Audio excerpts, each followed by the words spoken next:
There's this idea that in portraiture, it's the photographer's job to set the subject at ease. I don't believe that.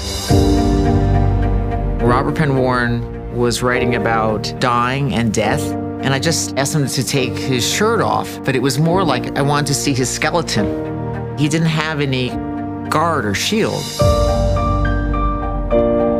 One of my favorite photographs, Agnes Martin sitting in her painting studio. She said to me, I sit here and I wait to be inspired.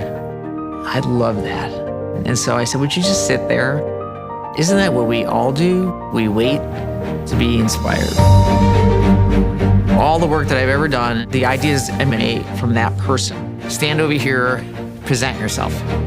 We're so complicated as human beings. There's so many parts to us. That's where the ideas come from. Even in the most set up situation, I believe there's something real going on. I'm so not a technical photographer. What camera are you using? If that's what you're thinking about, you're not taking pictures. Oh my God, Alice, it's so beautiful.